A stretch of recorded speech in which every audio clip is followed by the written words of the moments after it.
yeah, I'm pretty happy to be in Committee of the Whole for the Water Act. I think that this is an important piece of legislation that the Minister has brought forward.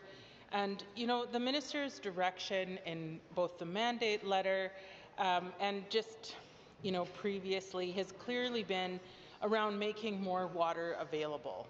And to be honest, Mr. Chair, I've always kind of struggled with that concept because we can't make it rain, right? That being said, it is clear that this bill does make more water available. It changes some of the bureaucracy to ease water licensing and amalgamation of licenses, and so in that way it does make water available. But I'm always wondering, Mr. Speaker, about the ecological implications of changing the bureaucracy to make more water available when we have drought-stressed watersheds. And I also think this concept of making more water available doesn't really address the priority of Albertans, which through the consultation around this bill, we see that the priority of Albertans is really around conserving our water. It's about doing more with less water. So the top priorities identified through the engagement process were environmental protection. 277 out of 574 respondents said that, or promoting conservation, efficiency, and productivity improvements to reduce water use. 258 out of 574 respondents said that.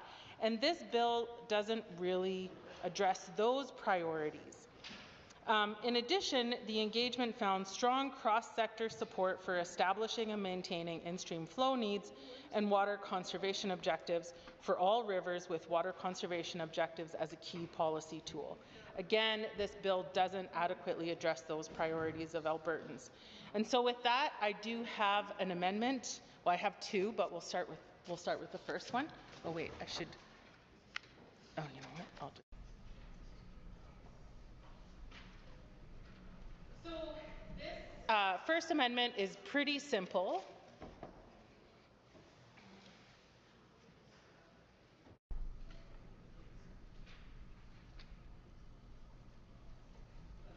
Thank you, members. This amendment will be referred to as Amendment A1, and the member can read it into the record. Proceed. Oh. Okay, basically this First Amendment strikes out Section 2A of the bill, which is the part of the bill that amalgamates major river basins, amalgamating the Peace and the Slave River Basin with the Athabasca River Basin to create the Peace Athabasca Slave River Basin. I struggle with this idea of merging basins. I think it's problematic because it's a significant shift in water management. And the minister has repeatedly said that this bill will not change the Water for Life strategy, which is this big overarching strategy around water management and conservation in the province. Water for Life defines a river basin as an area of land drained by a river and its associated streams or tributaries. Basically, this is the area of land that catches precipitation and drains it into a water body such as a marsh, lake, stream, or river. You can tell by that definition, Mr. Chair, that there's obviously room for discussion around where these basins are, because all of our basins eventually empty into the Hudson's Bay or the Mississippi or even the Pacific, depending on where you are. So at some point, we do have to draw the lines on the map, and there are currently 7 basins in Alberta, and each is managed to meet various water quality and quantity objectives as defined in the Water for Life strategy. The problem, Mr. Chair, is that we've drawn these lines on a map and we've created management strategies around them, and so to change them by amalgamating 2 basins together is a significant change, not only to water management in the province, but also the Water for Life strategy.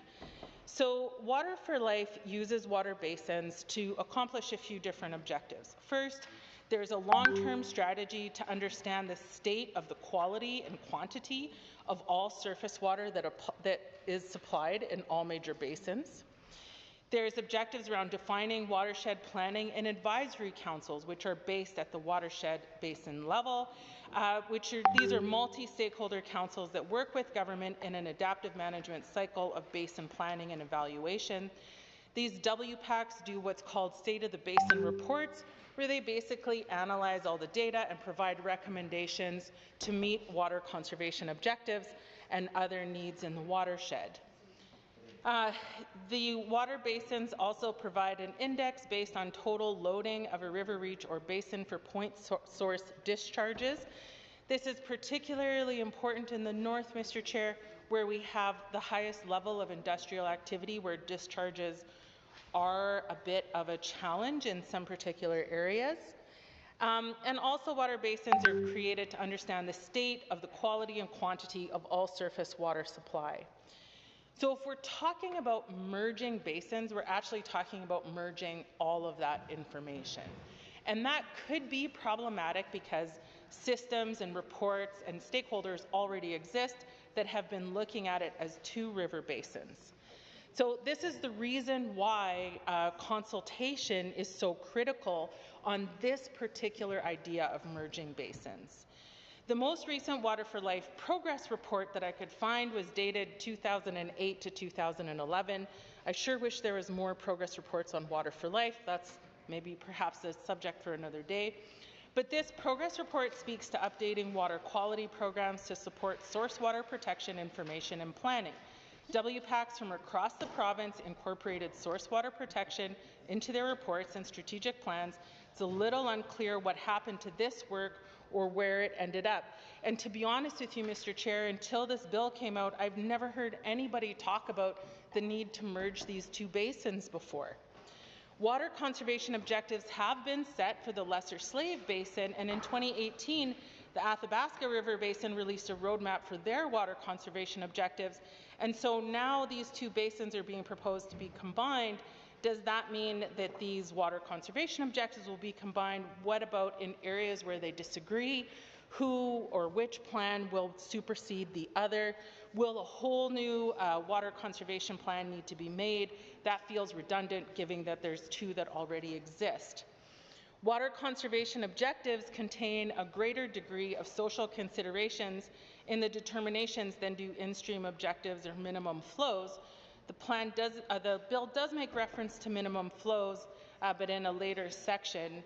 And water conservation objectives can be established within a water management plan, and approved or not are outside of a plan and are established legislatively in the Water Act. So we really need to understand how merging these two basins is going to impact water conservation objectives in these two basins, because they are different, Mr. Speaker. And changing the boundaries of basins raises all kinds of questions about the implications of these decisions. And again, I need to ask why. Why are we doing this? I haven't heard anybody asking for it to happen. I'm not quite sure why we would be entertaining combining the boundaries of basins, particularly in a part of the province with the greatest industrial activity impacting water quality and quantity. These basin boundaries are our planning areas. It's how we define watershed management planning, and you would think in the part of the province where industrial activity is having the most impact on water quality and quantity, that smaller planning areas would be easier to manage than one large one. By combining these water basins, we inherently weaken the reporting of water management objectives by looking at these objectives across a much larger spatial scale. And if I'm being honest, Mr. Chair, this part of the Act feels like an opportunity to avoid the conversation of interbasin transfers in this part of the province, where an in-depth examination of that is more needed and warranted. The bill does speak to interbasin transfers, and I'll talk more about that later, but by amalgamating these two basins, we're basically saying interbasin transfers wouldn't apply in this part of the province, but they really ought to. There are no limits or public oversight mechanisms for interbasin transfers in this new combined basin, and that is hugely concerning, because if these basins are combined, interbasin transfers between them will cover nearly half of the province, and that could proceed as a normal license. That is either a massive oversight or at the very least blatant disregard for the public voice in this conversation. The risks of invasive species and other aquatic species risks around the risk of invasive aquatic species and other risks around chemistry, biophysical components, biology, pH of the water, etc. None of that will be included if interbasin transfers happen in this amalgamated basin. And it also risks any changes to cultural perspectives since First Nations were not adequately or meaningfully consulted on this change. First Nations have a sacred relationship with water, and our province has a responsibility to work with them in its management. First Nations were not adequately consulted on this legislation, as my colleague will also speak to, but they are disproportionately affected by water management, especially in the north.